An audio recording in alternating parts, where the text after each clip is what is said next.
all, it's Christian here with 100 Concepts. Today I'm here with the arc bender himself, Mr. Mac Johnson from Noveske. Today we're here to unveil the brand new 6-arc RFX. Mac, tell us a little bit about what you do, who you are, and then we'll hop into this really amazing rifle. Yep, so I am the head of combat systems development and support at Noveske Rifle Works. So my focus is military end users. That's just working with them, figuring out what they need, coming back, working with the pros in the shop at Noveske to try and build the next best thing that serves their mission well. And it's landed us with this. The 6mm arc is a Hornady project that was brought about at the request of a military unit. I think that started taking development in 2019-2020 timeframe. We got pulled in to help build a combat gas gun system around the cartridge. Obviously, Noveske Rifle Works, we've been around since 2001. We spin our own barrels, so obviously like the barreling and all of that needed to be figured out, chambering, etc. And then we came up with something that we liked, that we thought benefited the round, or at least helped to optimize what the round was capable of as far as like the barrel contour, rifling cut, etc. The military units who've used it have had a lot of really good success with it, and as time goes on, it seems to keep getting more and more optimized as new people jump into the game and new technology development around itself. So yeah, pretty exciting. Awesome. You guys already have a 6-arc out right now. Let's just dive into this thing. Tell us how this differentiates itself from your current offering, and we could start with the core of it, which is the barrel. Yeah, so the platform itself, this is an N4. This is just our billet receiver set. Currently, to offer right now, we have a 12.5-inch barrel cut, 14.5 Afghan, and then the 18-inch SPR. All of those are on the N4 billet platform. This one specifically is interesting because it's actually a 14.5-inch, but it has the same overall length. You really tighten this down. I tightened it down. The same problem he tightened it. This monster over here now. Yeah. Did you see that? I can keep up. Did you see that? Okay. What's really interesting about this one specifically is that it's a 14.5-inch barrel utilizing a reflex suppressor that makes it the same overall length as a 12.5. So what we have here is a general purpose open land warfare gun in the same package as an assaulter. And that's pretty interesting. It's something that I think a lot of units have requested since kind of the reflex suppressor has kind of come back in vogue here recently. This barrel particularly is interesting too. So part of our military R&D stuff, we started working on structuring barrels to dampen harmonics, to increase the accuracy of the gun systems, and then to increase the barrel life also. And this is an interesting way to do that. We've been working with John Baker and the guys at TACOM HQ to try and figure out strategies to build combat platforms that utilize these more structured barrel systems to pull those benefits and get those out on the battlefield. This is what we came up with. It's a Disruptive Deep flute barrel. Basically, it's taking an extra heavy barrel and then fluting it way down to a pretty shallow bore wall thickness, and that adds a ton of surface area. More surface area means more rigidity. More rigidity means better translational stability for the projectile, so it's just more accurate. And then it also is more resilient to heat. It cools off about 200 times faster than a standard contour. Definitely happy with this, happy with its performance, and so much of that is derived from the barreling. 6-arc program, again, like I said, it was a military program or a military sponsored program to start, and really what was, I think, the end objective here was to develop a round and then a gun platform, work with that round that would allow us to extend farther into the intermediate range space. So intermediate, I typically qualify that out to 800 meters or so. So really that spot we were trying to fill is that 500 to 800 meters. And on a general purpose rifle, which would be like a 14.5 or a 16-inch typically, we're seeing really good really good effects on target at those ranges with this. The other big benefit with this is kind of the variety of ammos you can choose from. So with 5.56, you're kind of limited in that space, right? 77 grain kind of being on the higher end as far as weight and stability and trajectory. 55 grain kind of being the lower end as far as a combat application type round. But with the 6 arc, we have a pretty interesting split we can run. I mean, we've seen lightweight. What did you say? Somebody was running 52? Yeah, like 58 grain, 58 VMAX, grains. yeah. So being able to run here, we can see we've got all the way from an 80 grain to a 108 grain, and how those bullets perform changes drastically. So what we can really use is a single platform that has this huge breadth of capability depending on what the mission is. And like I said, overall, what are we looking for in combat guns, right? We need something that can be used in a house, in a closed environment, and then also utilized effectively in open land warfare. And that's where this comes into play and really shines, is I can use it for both, and it's actually very, very effective in both of those environments. So I know reflex suppressors, they were a thing like back in the day, early war days, and then they seem to be coming back. I've seen a couple already. This one is pretty special, so I don't know what you can say about it just yet, or if you want to talk about it, but why the reflex suppressor on this build? Yeah, so reflex just means that it's creating a chamber behind the baffled section, and the entire suppressor just fits over the barrel. So like typically we'd see like a -3-inch reflex suppressor is kind of a standard. The usable space on the back end can actually be really beneficial. Granted, it's not baffled space, so it's not actually doing any suppression outside of maybe pressure load, but the main benefits we derive from this is, one, it's pretty much the same as us running a like a K-can, right? Like a short suppressor, and then running this chamber in the back. What that gives us is, one, increased surface area to spread out that thermal load and help cool the suppressor off faster. It also provides us a place to tuck all the extra gas, so that we're not stuck running a flow-through suppressor that sometimes has a pretty large signature footprint when fired. As a combat weapon system, we should probably be striving to keep our signature low, and again, we still have to defeat that over-gassing problem, and this is just one way to do that. And I think it's super cool. One of the things I'm really wanting to see more in the industry are systems that are kind of built from the ground up to work together. So you have the barrel working as a heat sink, and then you have the suppressor managing gas flow dynamics and also helping cool down the rifle as well. So this whole system is working in unison to eliminate a lot of those variables. So I think that's super cool, and I really would like to see a lot more companies start going to that, where everything's just built from the ground up, ready to go, everything works in unison, so that's super cool. Decibels aren't necessarily everything. Reducing that signature is a big thing, especially for guys out there fighting, also for hunters as well. So having a can that can get rid of that flash, but also help the gas flow dynamics in the rifle, and not just introducing a ton of back pressure into the rifle, because I know 6 arc is known to be a pretty hard gun to suppress sometimes, especially with those high back pressure cans. So that's super cool. That's just a consideration that you guys need to make when looking for different suppressors and different rifles, because I've built a lot of rifles from the ground up, but they're not necessarily designed to work with a specific can or something, so you kind of have to work around some things. So I think that's super cool. And for precision stuff too, like we said, if it's important that you be able to kind of maximize your capability reach with the platform, like it really does all work together. And that's like, you know, Noveski's just known for this, but building like really high tolerance or tight tolerance gun platforms, everything from like the machine, like the billet receiver sets, to how we actually bind the handguard,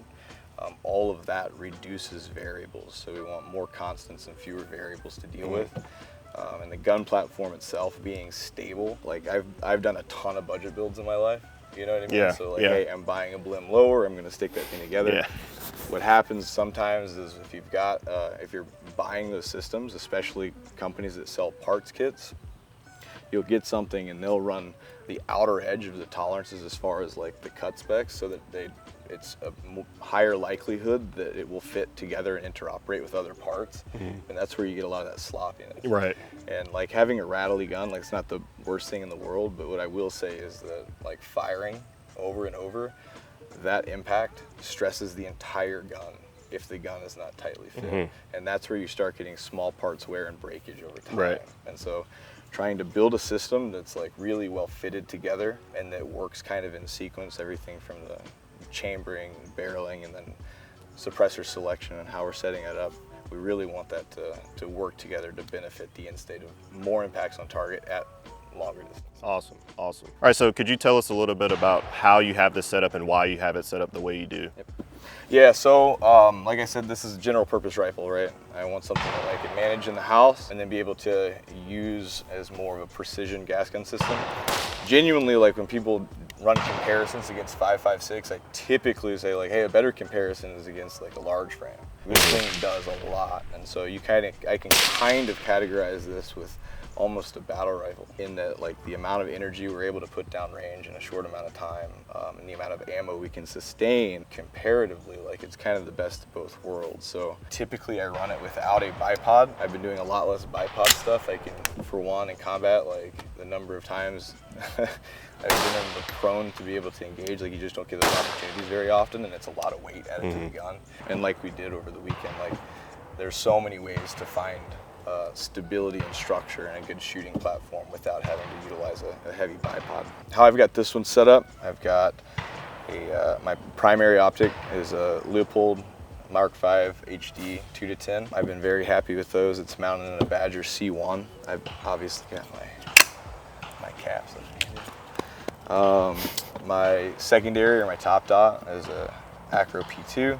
I'm running a OGL from EOTech, and this is a Surefire Scout Micro. The reason I went with that is right now, open land warfare, we're really trying to reduce visible signature. So me having like this crazy bright, powerful flashlight is maybe not necessary. So this one comes at a pretty significant weight reduction from some of the larger scout lights, and it actually is really bright. So in my mind, I'm like, okay, well, if I've got a flashlight that works, runs off of AAA's, if I can cut some of that weight and it still functions the way I need it to, then perfect, right? So out in front of the optic, I've got this. It's an Alphateric. Maybe you guys have seen them, but it's basically just a second zero prism. So for me, when I'm firing within my like max point blank range, I'll try and indicate and see like, okay, is my target within or outside of 390, 400 meters. If it's outside of 400 meters, I can flip this, continue aiming at my target reference point, and I can get impacts out to like 550 with this, just aiming here. So it is a really quick option for being able to engage without having to look for your reticle, a small reticle stadia to do holds on your mills. Retention system, this is the Brave Castle Slang. This thing's pretty awesome because it's got a forward throw. You might see that in some of the action shots later, but what do you guys call this? QD mount? It's the PQD. The PQD? PQD. Yep, paracord QD. This is what should be called the Snatch, but it's the paracord QD. Whoops. So I'm running the paracord QD. Gotten big into this, getting out of the socket QDs just because they fail so much. They wear out, they'll pop off, and all of a sudden your gun is plummeting to its death. So this has become popular. I like using these kind of reinforced loops. They're super quick to put on, take off, and it's all field repairable. So it's like way easier to repair one of these. If you lose a QD, like you're gonna have to like rig some stuff up real fast. This one's like super fast. Arca rail. We've got these Arca rail sections that are pretty nifty. So they actually bind directly to the staking screws for the NSR handguard. So those bind it into the barrel nut on the bottom. This is flush. Obviously, we don't use a friction lock, right? We use a direct binding on the handguards. That reduces POI shift and improves rigidity. This binding straight into that means that I've got an Arca and a flat section that I can run all the way down to my magwell. If I'm doing push against the barricade or whatever, it gives me just enough section to run with the tripod, but then I can still grip here and run this as an assaulter, lowering the profile so I can get my mitts around it and really control the gun. But that's pretty much it for this. So could you tell us, kind of compare the roles of 5.56 versus 6 arc, and then we can hop into some of the projectiles and performance and stuff like that.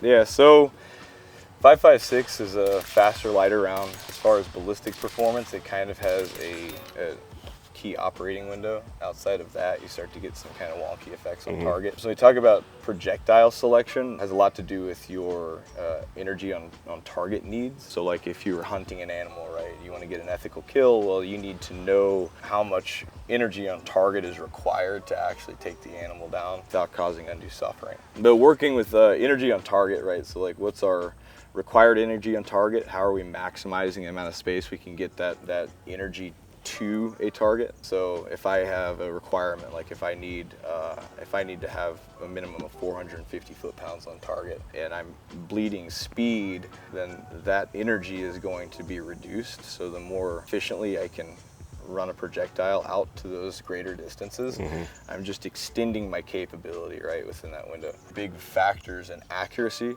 we talk about like lateral dispersion, like how wide your group gets, and vertical dispersion, how tall your group gets. So one of the best things you can do to lower your vertical dispersion is to make sure that you're running around that shows a low standard deviation in your muzzle velocity. So when we sit there and shoot, what we want is for the powder to burn at the same rate every time, and to make sure that flash pressure spikes to about the same level and sends the round at about the same muzzle velocity every time.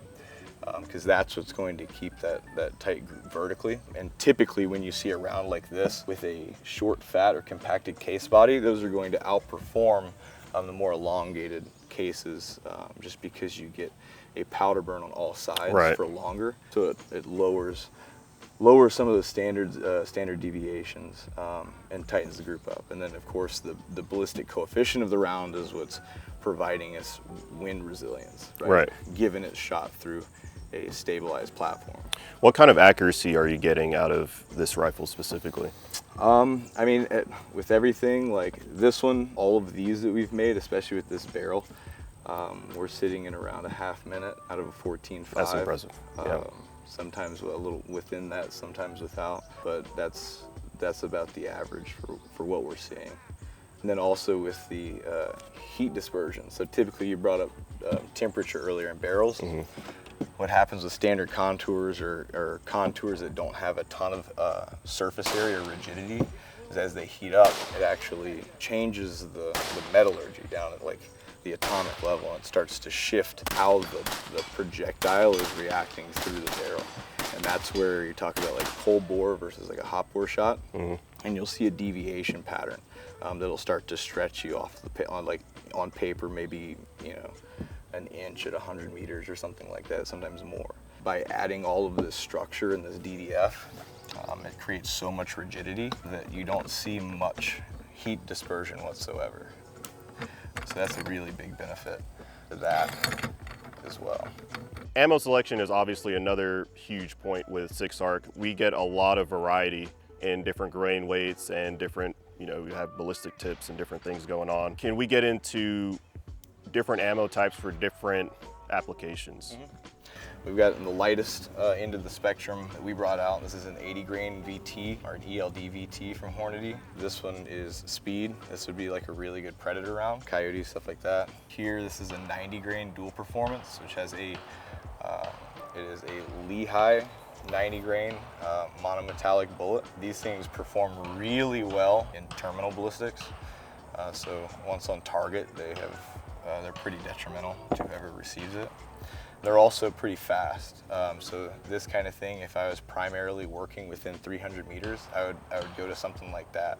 I would take the speed and the terminal performance of that and run with it. 105s, these are a really solid option, especially as training ammo. And they've got a pretty good BC, and I think the Hornady Black comes in a little lower in cost. 106 grain tactical application police. These are really solid rounds. Actually, that 106 has the highest BC of any of the Hornady 6-ARC bullets that they're running. On the heavier side, the 106s and 108s, that's something I would definitely trend towards if I'm engaging at the longer ranges, because it's going to provide you better wind resilience. Even though you're going to have faster bullet drop, I would rather take the stability of the round over the flatter trajectory, right? Because wind is like, the trajectory is something I can account for. That's mathematics. Wind, on the other hand, is a variable. I would rather just do the counting on the drop and then not have to worry about wind so much. That's why I would trend towards the heavier side. So I already know we're going to get a bunch of comments like, well, 6 arc is going to break my bolt. So what are some of the pitfalls of 6 arc, and what kind of improvements have you guys made to kind of mitigate those issues? Also, magazines are another common thing that come up. We have some pretty cool ones here that we'll show you guys in a little bit, but people are gonna, you know, some people have complained about not fitting in chest rigs and the communist curve and all that, so. I didn't even know it had a name. That's a good name. Yeah, those are two that I get all the time. One, I would say, is a little more legitimized than the other. Bolt breakage. The pressures are not actually that too dissimilar to 5.56. The issue is that the case head, the diameter of the case head is larger than a 5.56, which means when you design the bolt, it's actually thinning the wall that the lugs sit on. And that means you just have less material strength, right? There's just less material there to hold together under that same pressure. So companies have gone about a few different avenues to try and solve this. Everything from changing the geometry of the bolt, creating more proprietary systems, all the way to just trying to throw metallurgy and different coatings at it. And I think the answer is probably a combination of both. And that's what we've come up with at Noveske. We were running the JP bolts, which are was the standard bolt that was being used for the 6.5 Grindle. Like a lot of people were running that, and that's what it was, 6.5 Grindle bolt. 6.5 Grindle is the parent case to the cartridge, and it's mostly competition shooters that were running at 6.5 Grindle. It was definitely getting looked at as a potential military program some years back, but the 6.5 Grindle had the same pitfall with the bolt breakage as the 6 arc does. The difference is competition shooters are used to wearable parts. They're used to burning out barrels each season. They just do the barrel swap. They're used to knowing the lifespan on those wearable parts and then just carrying a spare or preemptively swapping them with the barrel or at a certain round count. And so, you know, up until recently, we would send out a barrel and then send out some data and say, hey, you know, maybe around 3,500 rounds if you're running, you know, whichever bolt, go ahead and do a bolt swap. Now, after we've done some, made some changes, we have a full DLC coat bolt that is reinforced in a couple of key areas, and that drastically reduces the chances of bolt breakage. I would still suggest people swap out bolts once they get into that, you know, 5,000, 7,000 round range, just to be safe if it is something that you're relying on truly. If it's a competition gun, whatever. We try not to just throw harder metals at the solution. We definitely want to make sure we're working on the geometries to actually help the performance without increasing the risk on the platform overall. Right. The in-state want is to have zero bolt breakage. Like, you just want something to last forever. And I think companies are all pushing to try and make that happen, and potentially may have, like, we have not broken one of our DLC bolts yet, and we have a lot of rounds through them, right? So when I say just like for risk aversion, it's like, why not? They don't cost very much. And it's like, okay, well, if you can just buy 2 of those, that's going to extend you like well into that gun's lifespan, and then you don't have to worry about it. So where do you see 6 arc going? I know there's some people doing things in places with this. Maybe I shouldn't say that. Maybe, I don't know. Hey, but that's what I would use. Hypothetically, in Minecraft. So where do you see 6 arc going? Do you think it will kind of end up being a mainstay, or, you know, some people think it's like a Wildcat cartridge, like some of the other ones that have come through, but it seems like this one is getting a good foothold. Yeah, so 6 arc has a couple of things going for it. Number one, it's got a number of military programs record currently. It's getting a lot of use. The design improvements, like I said, trying to improve those pitfalls. Once you take something out of the competition realm and put it into the combat realm, that's where you really start seeing improvements in the design, just because of the end user requirements, especially for the units that have been using the round. With these, the fact that it is a Hornady round is a big deal. Hornady is not small peanuts, so they can sustain a pretty significant output. So round availability has not been a problem since the start of all of this. Not once have I gotten on and been like, oh, I can't find any 6 arc. So it's out there. It's very prevalent. Awesome. So I really think 6ARC is a cartridge that you guys should go and check out. The performance is really, really cool. You guys will see some footage of us shooting it. We'll show you guys what it can do. When can guys expect to be able to purchase this? And if you can give a rough price point, do it. If you can't, then they'll figure it out. I am pushing hard to get this thing released as soon as possible. I've been running variations of this for over a year and a half now, and so it's tried and true. We've got thousands and thousands and thousands of rounds through the DDF contour barrels. That's something that we've got a couple of little dependencies, I would say, as far as timeline goes. But same with that, like the faster we can get these to the marketplace and into end user hands, the better. I think the market's going to really respond well to the performance increase that they see out of these things compared to some of the other offerings on the market. This has been a really big innovation push. I'm hoping by SHOT Show 2025 or sooner. Genuinely, like, I think these things are ready to go. Awesome. Well, thank you so much. Enough yapping. Let's go shoot this thing. Let's go. Hey y'all, thank you guys so much for sticking around to the end of the video. We had so much fun filming this with Mac Johnson from Noveske. Their new rifle that should be coming out hopefully sometime around next year is really, really cool. They did a really good job on it. We will be getting our own version of that rifle to do some more extensive testing on it, some long range testing, hopefully some ballistic testing as well, and obviously accuracy/precision testing. We're really excited to get that in hand and give you guys another full-length video on that. Mac is a wealth of knowledge. There were a lot of things in the video that I had to take out just for time constraints. So if you guys want to watch the full unedited video, all you guys have to do is head over to 100concepts.com, go over to the vault tab, put in your email, and then you'll get the password to enter the vault. We have a few more projects to give you guys before the end of the year is done. We always try to stick more to the value or education side versus the entertainment side in our videos. We always just want to be able to give you more information to hopefully make you guys as dangerous as possible out there. Thank you guys for watching again. Remember, do good, be dangerous, live free.